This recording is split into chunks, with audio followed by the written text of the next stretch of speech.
دیکھو ربیع الاول کے بارے میں لوگ اکثر ایک سوال پوچھتے ہیں کہ عید میلاد النبی منانا، اس میں جشن کرنا، نبی صلی اللہ علیہ وسلم کی آمد پہ خوشی منانا، یہ اسلام میں کیسا ہے؟ ہم رسول اللہ صلی اللہ علیہ وسلم کی سیرت دیکھتے ہیں. پہلی بات تو یہ کہ 12 ربیع الاول نبی کا یوم ولادت ہے، اس پر کوئی صحیح روایت موجود نہیں ہے. اگر ہے تو بھائی کوئی دکھا دے، بھائی یہ روایت ہے، اس کے یہ راوی ہیں، سارے ثقہ راوی ہیں، ایسی کوئی روایت موجود نہیں ہے. اور اس کی وجہ یہی ہے کہ اللہ تعالیٰ نے اپنے نبی کی ولادت کے دن کو امت سے چھپا لیا ہے تاکہ اس میں خرافات نہ، کیونکہ پچھلی امتوں نے کیا نا اپنے انبیاء کی ولادتوں کے دن کے ساتھ.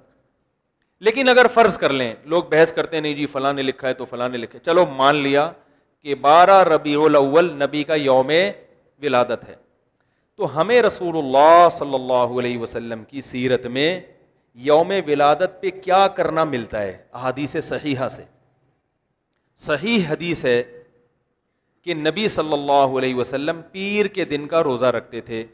صحابہ نے پوچھا کیوں؟ آپ نے فرمایا یہ میرا یوم ولادت، پیر کو آپ پیدا ہوئے. اب دیکھو پیر کو نبی نے روزہ رکھ کے یہ بتا دیا کہ اس میں عید کا تصور نہیں ہے، کیونکہ عید اور روزہ جمع بولنا پڑے گا آپ لوگوں کو، جمع نہیں ہو سکتی. اب اس کو سیلیبریٹ نہیں کیا جا سکتا. جس دن روزہ ہو جائے گا نا، اب وہ سیلیبریٹ کرنا اس کو ممکن ہے ہی نہیں، اس میں جشن کا تصور ہی ختم ہو گیا. جو ہماری عیدیں ہیں ان میں روزہ رکھنا جائز ہے؟ عید الفطر کو کوئی روزہ رکھے؟ بولو بھائی. اگر جس دن روزہ رکھا وہ عید نہیں ہو سکتی، جو عید ہے وہ روزے کا دن. کیا خیال ہے؟ عید اور روزہ ایک دوسرے کے کیا ہیں؟ اپوزٹ. کیونکہ عید ایک خوشی کا دن ہے اور اس کو سیلیبریٹ کرنا ہے. تو سیلیبریٹ جو کیا جاتا ہے کھا پی کے کیا جاتا ہے یا بھوکا رہ کے کیا جاتا ہے؟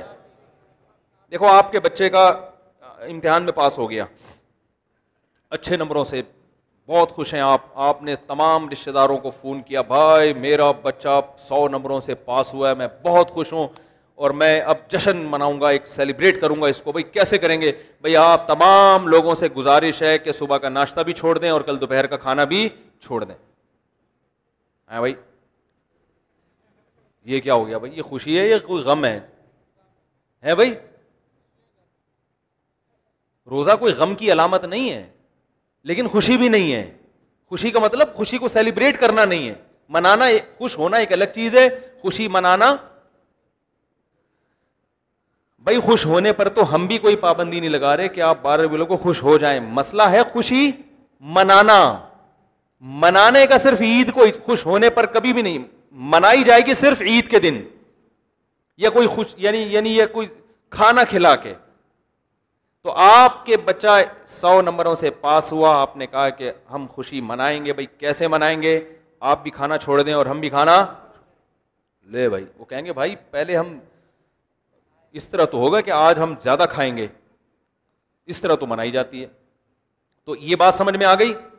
دوسری بات، دوسری دلیل، جمعے کا دن بھی چھوٹی عید ہے نا، اس کو بھی عید کہا گیا ہے روایتوں میں. اسی وجہ اور عید کے بہت سارے احکام جمعے کے دن بھی لاگو ہوتے ہیں. غسل کر کے نہا دھو کے مسجد میں اجتماع ہوتا ہے، عید کے دن بھی غسل کر کے نہا دھو کے اجتماع ہوتا ہے. نبی جمعے کے دن بھی اچھے کپڑے پہنتے تھے، ہم عید کے دن بھی بولتے کیوں نہیں اچھے کپڑے پہنتے ہیں؟ جمعے کے دن بھی خوشبو لگا کے نہا دھو کے، عید کے دن بھی ایسے ہی. اور حدیث میں جمعے کے دن کو بھی روزے کے ساتھ خاص کرنے سے منع کیا گیا ہے. لا تختصوا لیلۃ الجمعۃ بصلاۃ ولا یوم الجمعۃ بصوم. حدیث میں آتا ہے جمعے کی جو رات ہے اس کو عبادت کے ساتھ خاص مت کرو اور جمعے کے دن کو روزے کے ساتھ خاص مت. جمعے کو روزہ رکھنا کوئی اضافی فضیلت نہیں ہے. ویسے جائز ہے روزہ رکھنا کہ آپ کی چھٹی جمعے کو ہوتی ہے اس لیے رکھ لیا تو ایک الگ بات ہے، لیکن اس کو خاص فضیلت دے کے رکھنا تو یہ مکمل عید تو نہیں ہے. اس میں عید کا لک بہرحال بولو بھائی ہے. خطبہ بھی ہے، جیسے عیدین میں خطبہ بھی ہوتا ہے، 2 رکعتیں ہیں، عیدین میں بھی 2 رکعت، تو لک ہے اس میں. اب ذرا ٹیکنیکل پوائنٹ کو سمجھیے گا آپ لوگ. یہودی سب سے پرانی قوم ہے، ان کے لیے جو مقدس دن تھا وہ کون سا تھا؟ ہفتہ، اور وہی ان کی چھوٹی عید تھا. سب سمجھ رہے ہیں نا؟ اسی میں وہ اجتماع کرتے تھے. عیسائی اس کے بعد آئے, ان کے لیے کون سا ہوا؟ اتوار کو, جو ہفتے کے بعد ہے. مسلمان ان کے بھی بعد آئے, تو ہمارے لیے کون سا ہونا چاہیے تھا؟ پیر. اور یہ یوم ولادت بھی تھا, تو اس کو تو زیادہ فضیلت ہونی چاہیے تھی نا بھائی, عقلی لحاظ سے بھی اور جو حکمت ہے اس کے لحاظ سے بھی. عقلی لحاظ سے اس لیے کہ وہ پہلے تھے تو ہفتہ, پھر اس کے بعد اتوار, تو اب ہمارے لیے پیر. اور اس لیے بھی کہ نبی کا یوم ولادت ہے, تو یہ بطریق اولا پیر کے دن کو فضیلت ملنی چاہیے تھی, کیونکہ وہ نبی کا یوم ولادت ہے. لیکن چونکہ اس میں عید کا کانسیپٹ ہے نا, اس لیے پیر کا نہیں ہوا, بلکہ ریورس کر کے کہاں لے گئے؟ جمعے کی طرف. تو پیر کے دن یا نبی کے یوم ولادت سے عید کا کانسیپٹ اسلام نے کھرچ کھرچ کے نکال دیا ہے کہ اس میں عید کا کانسیپٹ ہو ہی نہیں سکتا, اپوزٹ ہے اس کا, روزہ ہے. بات آ رہی ہے سمجھ میں؟ اس لیے 12 ربیع الاول اگر نبی کا یوم ولادت ہے بھی, تو بہت کچھ بھی اگر کرنا ہے تو روزہ رکھنا, ہم تو اس کے بھی قائل نہیں ہیں روزے رکھنے کے, کیونکہ نبی نے پیر کا رکھا ہے, 12 ربیع الاول کا نہیں رکھا. لیکن اگر آپ کو کھینچ تان کے کچھ نہ کچھ ثابت کرنا ہی ہے, تو آپ اس دن کو روزے کا تو قرار دے سکتے ہیں. آپ اس دن کو سیلیبریٹ کرنا یا عید قرار دینا آپ کے لیے ممکن, قرآن و سنت نبی کی تعلیمات کے مطابق عید کا دن قرار دینا ممکن نہیں ہے, آپ ممکن نہیں ہے. دوسری بات, ابھی بات مکمل نہیں ہوئی ہے, ایک پوائنٹ اور رہ گیا. اسلام میں عیدیں صبح کے وقت ہوتی ہیں, رات کو عیدیں غیر مسلموں کی ہوتی ہیں.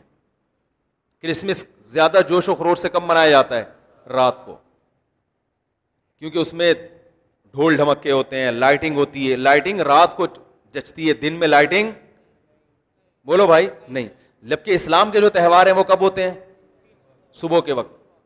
صبح آپ اشراق کے وقت آؤ گے, نماز پڑھو گے, سوئیاں کھاؤ گے, گلے ملو گے, پتلی گلی سے نکل لو. عید الاضحیٰ میں بھی صبح آؤ گے, نماز پڑھو گے, قربانی کرو گے, گوشت کھاؤ گے, ٹھیک ہے نا. یہ سب کام تبھی فقہا نے لکھا ہے کہ مغرب کی نماز کے بعد جانور کو قربان کرنا مکروہ ہے, جائز ہے مگر مکروہ, کیونکہ شاعر اسلام میں سے دن میں ہوگا. یہ رات کو شریعت نے اس لیے نہیں رکھا کہ رات کا وقت نا گناہوں کی طرف لے جاتا ہے. جب خوشی منائی جاتی ہے تو رات کو انسان ٹریک سے ہٹنے کا خطرہ زیادہ ہوتا ہے. جبکہ 12 ربیع الاول کو جو عید منائی جاتی ہے وہ دن میں زیادہ منائی جاتی ہے رات کو. ساری لائٹنگ رات کو ہوتی ہے, سارے جو نعت اور میوزک کے ساتھ وہ سب کب ہو رہا ہے؟ رات کو. یہ خود اسلام کے مزاج کے خلاف ہے. تو پتہ ہی چلتا ہے بھائی, بہت معذرت کے ساتھ, کسی پہ طنز مقصد نہیں ہے. دیکھو اللہ اس کے رسول صلی اللہ علیہ وسلم کو فالو کرنا یہ عشق نبی ہے اصل. یاد رکھو, محبت میں جذبات پہ کنٹرول کرنا یہ زیادہ مشکل کام ہے, اور جذبات سے ہٹ کے, جذبات سے مغلوب ہو جانا یہ آسان بہت ہے, لیکن یہ حقیقی محبت کی علامت نہیں ہے. جب محبت ہو نا کسی کو, تو اپنے جذبات کو حدود کے اندر رکھے انسان محبت کا اظہار کرے. اپنے جذبات کو غالب کر لینا, نبی کا عشق ہر مسلمان کو ہے, ہر ایک کا دل چاہتا ہے یہ کرے یوں کرے نبی کی یاد میں, لیکن آپ اپنے اس جذبات پہ کنٹرول کریں. بولے بھائی رسول اللہ صلی اللہ علیہ وسلم کی جو اطاعت ہے وہ پہلے ہے, اپنے جذبات بعد میں.